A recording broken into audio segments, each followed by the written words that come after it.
Patriarchs and Prophets by EllenWhite. Chapter 30, The Tabernacle and Its Services. The command was communicated to Moses while in the mount with God. Let them make me a sanctuary, that I may dwell among them. And full directions were given for the construction of the tabernacle.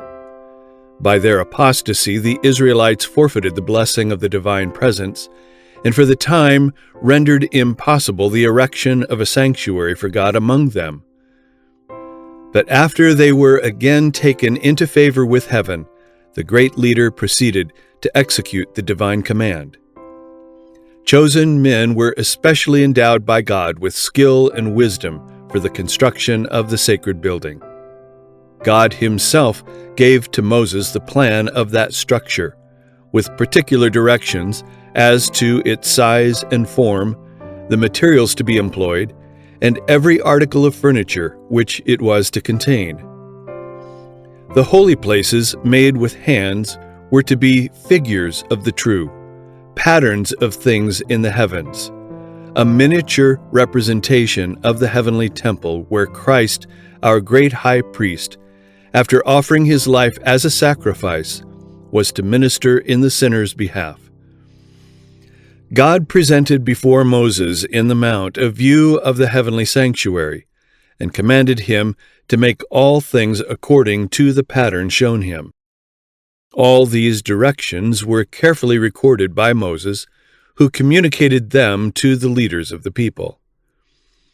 For the building of the sanctuary, great and expensive preparations were necessary. A large amount of the most precious and costly material was required, yet the Lord accepted only free will offerings.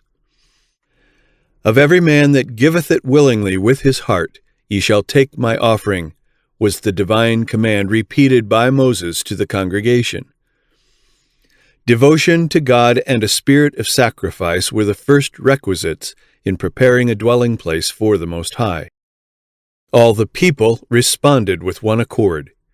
They came, every one whose heart stirred him up, and every one whom his spirit made willing, and they brought the Lord's offering to the work of the tabernacle of the congregation, and for all his service, and for the holy garments. And they came, both men and women, as many as were willing-hearted, and brought bracelets, and earrings, and rings, and tablets, all jewels of gold, and every man that offered an offering of gold unto the Lord. And every man with whom was found blue and purple and scarlet and fine linen, and goat's hair, and rams' skins dyed red, and seal skins, brought them. Every one that did offer an offering of silver and brass brought the Lord's offering, and every man with whom was found acacia wood for any work of the service brought it. And all the women that were wise-hearted did spin with their hands, and brought that which they had spun, the blue and the purple, the scarlet and the fine linen. And all the women whose hearts stirred them up in wisdom spun the goat's hair. And the rulers brought the onyx stones, and the stones to be set for the ephod, and for the breastplate, and the spice and the oil, for the light, and for the anointing oil, and for the sweet incense. Exodus 35, verses 23 to 28, Revised Version. While the building of the sanctuary was in progress, the people, old and young, men, women, and children, continued to bring their offerings, until those in charge of the work found that they had enough, and even more than could be used. And Moses caused to be proclaimed throughout the camp, "Let neither man nor woman make any more work for the offering of the sanctuary." So the people were restrained from bringing. The murmurings of the Israelites and the visitations of God's judgments because of their sins are recorded as a warning to after generations. And their devotion, their zeal and liberality are an example worthy of imitation. All who love the worship of God and prize the blessing of His sacred presence will manifest the same spirit of sacrifice in preparing a house where He may meet with them. They will desire to bring to the Lord an offering of the very best that they possess. A house built for God should not be left in debt, for he is thereby dishonored. An amount sufficient to accomplish the work should be freely given, that the workmen may be able to say, as did the builders of the tabernacle, "Bring no more offerings." The tabernacle was so constructed that it could be taken apart and borne with the Israelites in all their journeyings. It was therefore small, being not more than 55 feet in length and 18 in breadth and height. Yet it was a magnificent structure. The wood employed for the building and its furniture was that of the acacia tree, which was less subject to decay than any other to be obtained at Sinai. The walls consisted of upright boards, set in silver sockets, and held firm by pillars and connecting bars, and all were overlaid with gold, giving to the building the appearance of solid gold. The roof was formed of 4 sets of curtains, the innermost of fine twined linen and blue and purple and scarlet, with cherubim of cunning work. The other 3 respectively were of goat's hair, ram's skins dyed red, and seal skins, so arranged as to afford complete protection. The building was divided into 2 apartments by a rich and beautiful curtain, or veil, suspended from gold-plated pillars, and a similar veil closed the entrance of the first apartment. These, like the inner covering, which formed the ceiling, were of the most gorgeous colors, blue, purple, and scarlet, beautifully arranged, while inwrought with threads of gold and silver were cherubim to represent the angelic host who are connected with the work of the heavenly sanctuary and who are ministering spirits to the people of God on earth. The sacred tent was enclosed in an open space called the court, which was surrounded by hangings or screens of fine linen suspended from pillars of brass. The entrance to this enclosure was at the eastern end. It was closed by curtains of costly material and beautiful workmanship, though inferior to those of the sanctuary. The hangings of the court being only about half as high as the walls of the tabernacle, the building could be plainly seen by the people without. In the court, and nearest the entrance, stood the brazen altar of burnt offering. Upon this altar were consumed all the sacrifices made by fire unto the Lord, and its horns were sprinkled with the atoning blood. Between the altar and the door of the tabernacle was the laver, which was also of brass, made from the mirrors that had been the freewill offering of the women of Israel. At the laver the priests were to wash their hands and their feet whenever they went into the sacred apartments or approached the altar to offer a burnt offering unto the Lord. In the first apartment, or holy place, were the table of showbread, the candlestick, or lampstand, and the altar of incense. The table of showbread stood on the north. With its ornamental crown it was overlaid with pure gold. On this table the priests were each Sabbath to place 12 cakes, arranged in 2 piles and sprinkled with frankincense. The loaves that were removed, being accounted holy, were to be eaten by the priests.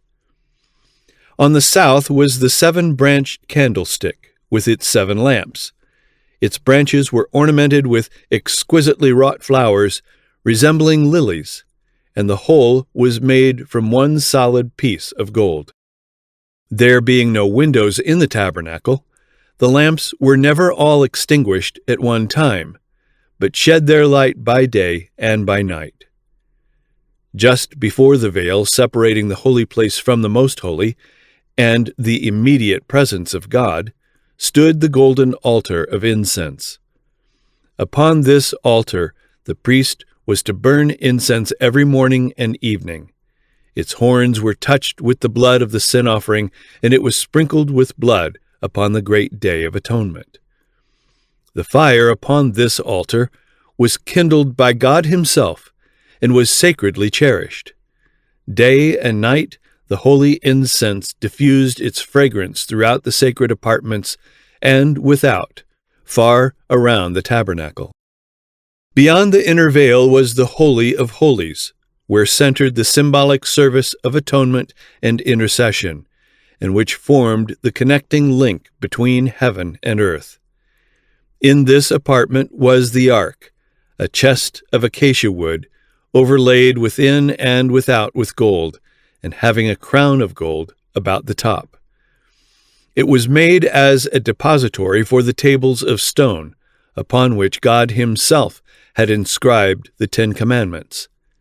Hence it was called the Ark of God's Testament, or the Ark of the Covenant, since the 10 Commandments were the basis of the covenant made between God and Israel. The cover of the sacred chest was called the mercy seat. This was wrought of one solid piece of gold, and was surmounted by golden cherubim, one standing on each end. One wing of each angel was stretched forth on high, while the other was folded over the body. See Ezekiel 1, verse 11, in token of reverence and humility. The position of the cherubim, with their faces turned toward each other, and looking reverently downward toward the ark, represented the reverence with which the heavenly host regard the law of God and their interest in the plan of redemption. Above the mercy seat was the Shekinah, the manifestation of the divine presence, and from between the cherubim, God made known his will. Divine messages were sometimes communicated to the high priest by a voice from the cloud. Sometimes a light fell upon the angel at the right to signify approval or acceptance, or a shadow or cloud rested upon the one at the left to reveal disapproval or rejection. The law of God, enshrined within the ark, was the great rule of righteousness and judgment. That law pronounced death upon the transgressor. But above the law was the mercy seat, upon which the presence of God was revealed, and from which, by virtue of the atonement, pardon was granted to the repentant sinner. Thus, in the work of Christ for our redemption, symbolized by the sanctuary service, mercy and truth are met together, righteousness and peace have kissed each other. Psalm 85, verse 10. No language can describe the glory of the scene presented within the sanctuary. The gold-plated walls reflecting the light from the golden candlestick, the brilliant hues of the richly embroidered curtains with their shining angels, the table and the altar of incense glittering with gold. Beyond the second veil the sacred ark with its mystic cherubim, and above it the holy Shekinah, the visible manifestation of Jehovah's presence, all but a dim reflection of the glories of the temple of God in heaven, the great center of the work for man's redemption. A period of about half a year was occupied in the building of the tabernacle. When it was completed, Moses examined all the work of the builders, comparing it with the pattern shown him in the mount and the directions he had received from God. As the Lord had commanded, even so had they done it, and Moses blessed them. With eager interest, the multitudes of Israel crowded around to look upon the sacred structure. While they were contemplating the scene with reverent satisfaction, the pillar of cloud floated over the sanctuary and, descending, enveloped it, and the glory of the Lord filled the tabernacle. There was a revealing of the divine majesty, and for a time even Moses could not enter. With deep emotion the people beheld the token that the work of their hands was accepted. There were no loud demonstrations of rejoicing. A solemn awe rested upon all. But the gladness of their hearts welled up in tears of joy, and they murmured low, earnest words of gratitude that God had condescended to abide with them. By divine direction, the tribe of Levi was set apart for the service of the sanctuary. In the earliest times, every man was the priest of his own household. In the days of Abraham, the priesthood was regarded as the birthright of the eldest son. Now, instead of the firstborn of all Israel, the Lord accepted the tribe of Levi for the work of the sanctuary.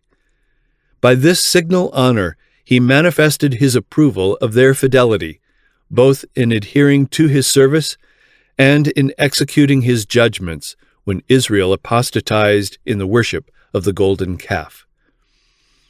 The priesthood, however, was restricted to the family of Aaron. Aaron and his sons alone were permitted to minister before the Lord. The rest of the tribe were entrusted with the charge of the tabernacle and its furniture, and they were to attend upon the priests in their ministration. But they were not to sacrifice, to burn incense, or to see the holy things till they were covered. In accordance with their office, a special dress was appointed for the priests. Thou shalt make holy garments for Aaron thy brother, for glory and for beauty, was the divine direction to Moses. The robe of the common priest was of white linen, and woven in one piece. It extended nearly to the feet, and was confined about the waist by a white linen girdle embroidered in blue, purple, and red. A linen turban or mitre completed his outer costume. Moses at the burning bush was directed to put off his sandals, for the ground whereon he stood was holy. So the priests were not to enter the sanctuary with shoes upon their feet. Particles of dust cleaving to them would desecrate the holy place. They were to leave their shoes in the court before entering the sanctuary, and also to wash both their hands and their feet before ministering in the tabernacle or at the altar of burnt offering. Thus was constantly taught the lesson that all defilement must be put away from those who would approach into the presence of God. The garments of the high priest were of costly material and beautiful workmanship, befitting his exalted station. In addition to the linen dress of the common priest, he wore a robe of blue, also woven in one piece. Around the skirt it was ornamented with golden bells and pomegranates of blue, purple, and scarlet. Outside of this was the ephod, a shorter garment of gold, blue, purple, scarlet, and white. It was confined by a girdle of the same colors, beautifully wrought. The ephod was sleeveless, and on its gold-embroidered shoulder pieces were set 2 onyx stones, bearing the names of the 12 tribes of Israel. Over the ephod was the breastplate, the most sacred of the priestly vestments. This was of the same material as the ephod. It was in the form of a square measuring a span, and was suspended from the shoulders by a cord of blue from golden rings. The border was formed of a variety of precious stones, the same that form the 12 foundations of the city of God. Within the border were 12 stones set in gold, arranged in rows of 4, and like those in the shoulder pieces, engraved with the names of the tribes. The Lord's direction was, Aaron shall bear the names of the children of Israel in the breastplate of judgment upon his heart, when he goeth in unto the holy place, for a memorial before the Lord continually. Exodus 28, verse 29. So Christ, the great high priest, pleading his blood before the Father in the sinner's behalf, bears upon his heart the name of every repentant, believing soul. Says the psalmist, I am poor and needy, yet the Lord thinketh upon me. Psalm 40, verse 17. At the right and left of the breastplate were 2 large stones of great brilliancy. These were known as the Urim and Thummim. By them the will of God was made known through the high priest. When questions were brought for decision before the Lord, a halo of light encircling the precious stone at the right was a token of the divine consent or approval, while a cloud shadowing the stone at the left was an evidence of denial or disapprobation.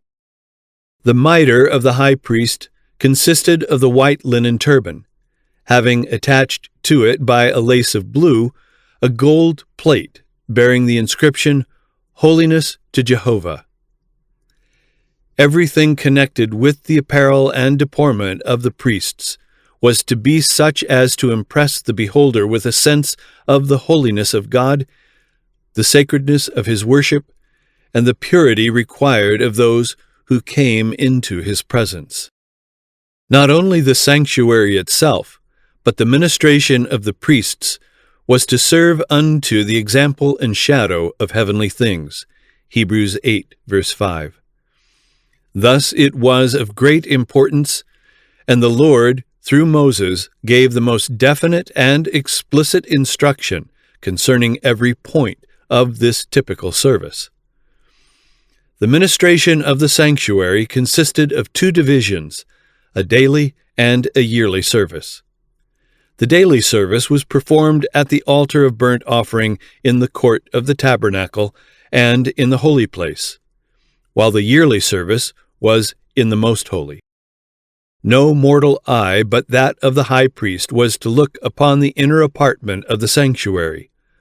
Only once a year could the priest enter there, and that after the most careful and solemn preparation. With trembling he went in before God, and the people in reverent silence awaited his return, their hearts uplifted in earnest prayer for the divine blessing. Before the mercy seat the high priest made the atonement for Israel, and in the cloud of glory God met with him. His stay here, beyond the accustomed time, filled them with fear, lest because of their sins or his own he had been slain by the glory of the Lord. The daily service consisted of the morning and evening burnt offering, the offering of sweet incense on the golden altar, and the special offerings for individual sins. And there were also offerings for Sabbaths, new moons, and special feasts. Every morning and evening a lamb of a year old was burned upon the altar, with its appropriate meat offering, thus symbolizing the daily consecration of the nation to Jehovah, and their constant dependence upon the atoning blood of Christ. God expressly directed that every offering presented for the service of the sanctuary should be without blemish. Exodus 12, verse 5. The priests were to examine all animals brought as a sacrifice, and were to reject every one in which a defect was discovered. Only an offering without blemish could be a symbol of his perfect purity, who was to offer himself as a lamb without blemish and without spot. 1 Peter 1, verse 19. The Apostle Paul points to these sacrifices as an illustration of what the followers of Christ are to become. He says, I beseech ye therefore, brethren, by the mercies of God, that ye present your bodies a living sacrifice, holy, acceptable unto God, which is your reasonable service.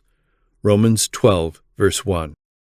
We are to give ourselves to the service of God, and we should seek to make the offering as nearly perfect as possible. God will not be pleased with anything less than the best we can offer. Those who love him with all the heart will desire to give him the best service of the life, and they will be constantly seeking to bring every power of their being into harmony with the laws that will promote their ability to do his will. In the offering of incense, the priest was brought more directly into the presence of God than in any other act of the daily ministration. As the inner veil of the sanctuary did not extend to the top of the building, the glory of God, which was manifested above the mercy seat, was partially visible from the first apartment. When the priest offered incense before the Lord, he looked toward the ark, and as the cloud of incense arose, the divine glory descended upon the mercy seat and filled the most holy place, and often so filled both apartments that the priest was obliged to retire to the door of the tabernacle. As in that typical service, the priest looked by faith to the mercy seat which he could not see, so the people of God are now to direct their prayers to Christ their great high priest, who, unseen by human vision, is pleading in their behalf in the sanctuary above.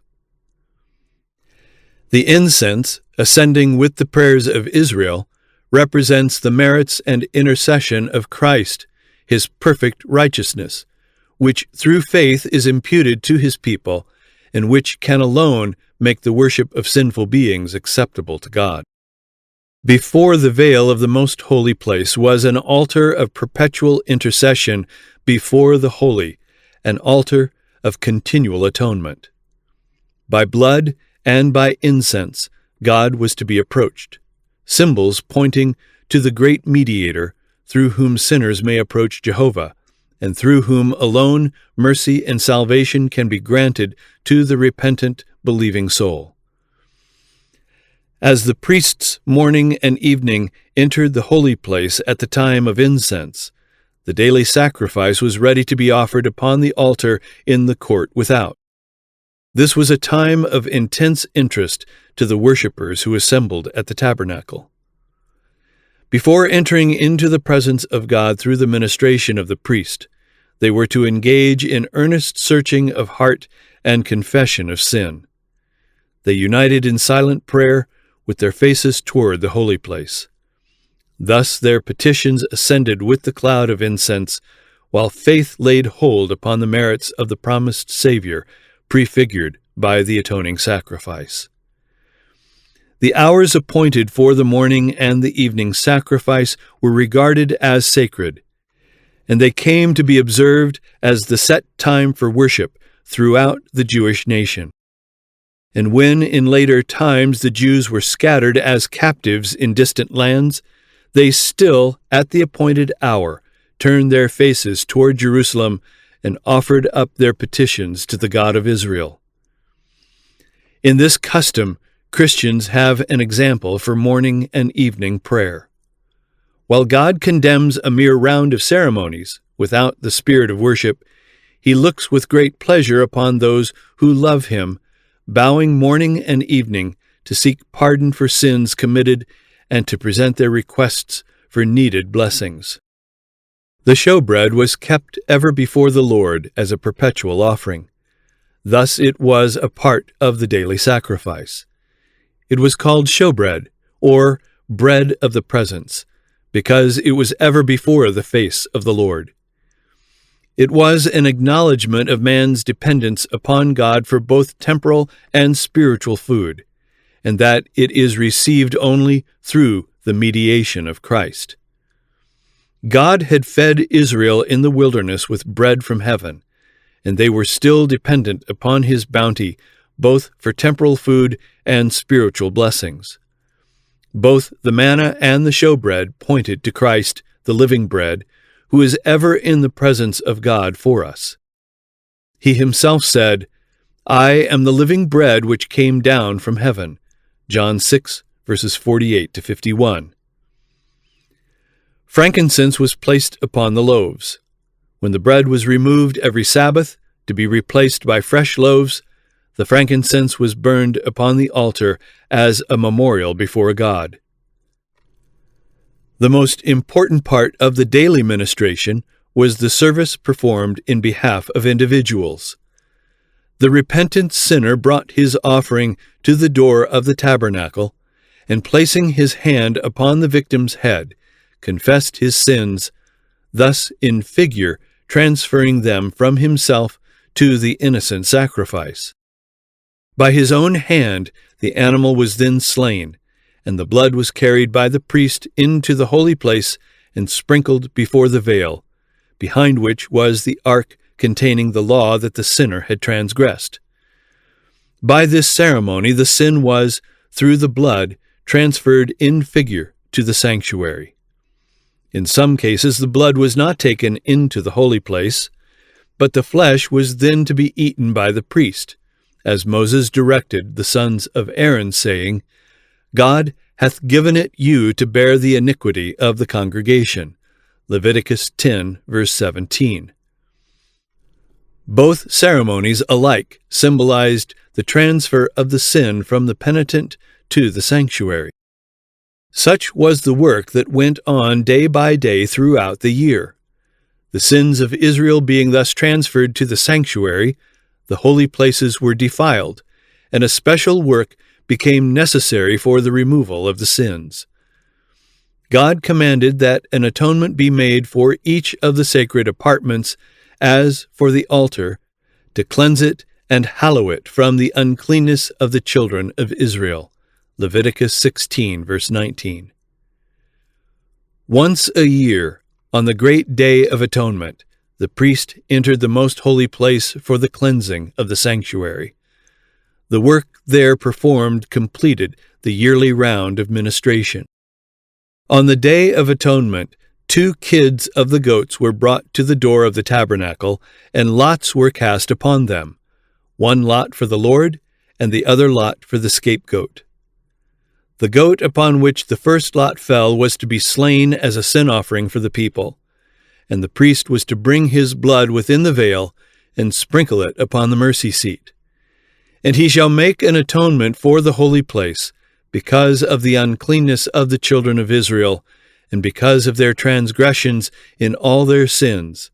And so shall he do for the tabernacle of the congregation that remaineth among them in the midst of their uncleanness.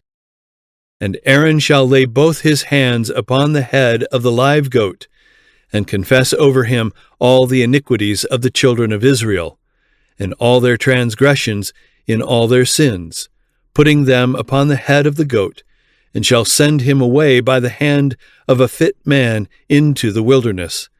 And the goat shall bear upon him all their iniquities into a land not inhabited. Not until the goat had been thus sent away did the people regard themselves as freed from the burden of their sins.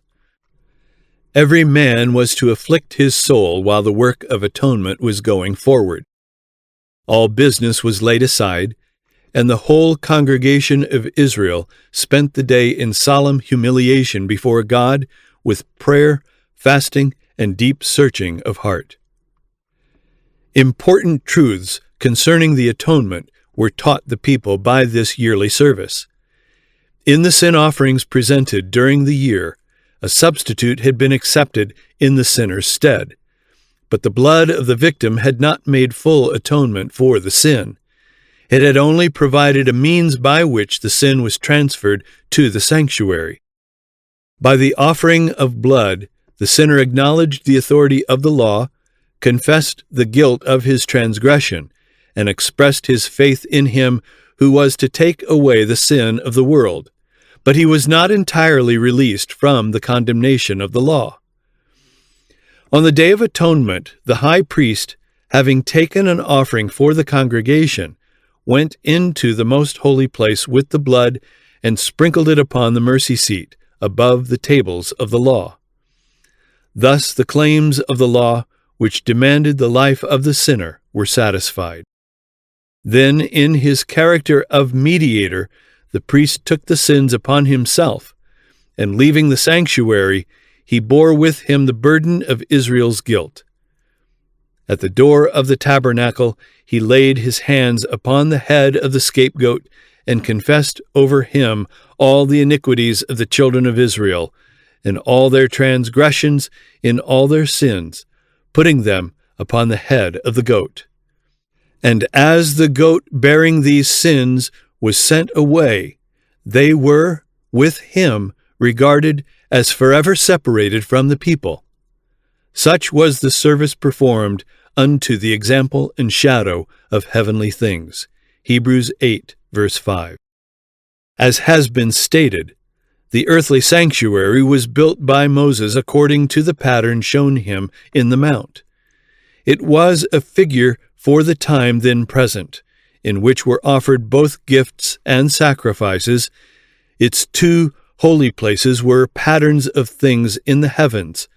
Christ, our great high priest, is a minister of the sanctuary and of the true tabernacle, which the Lord pitched, and not man.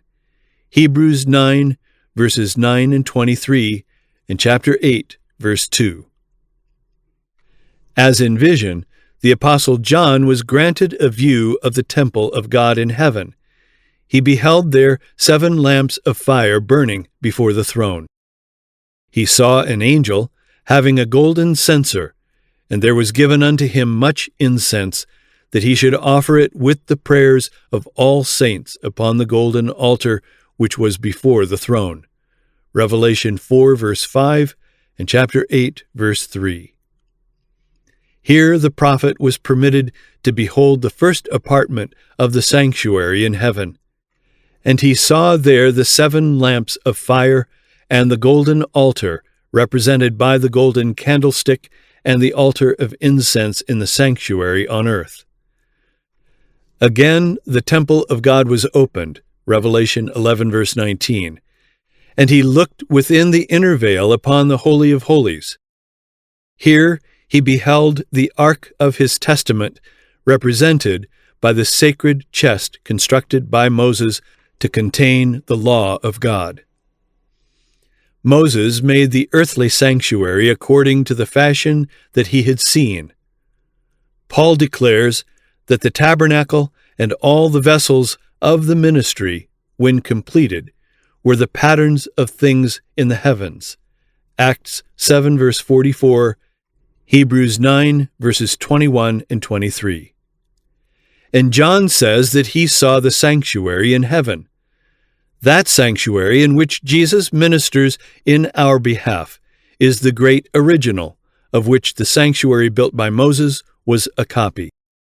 The heavenly temple, the abiding place of the King of Kings, where thousands ministered unto him, and 10,000 times 10,000 stood before him, that temple filled with the glory of the eternal throne, where seraphim, its shining guardians, veil their faces in adoration.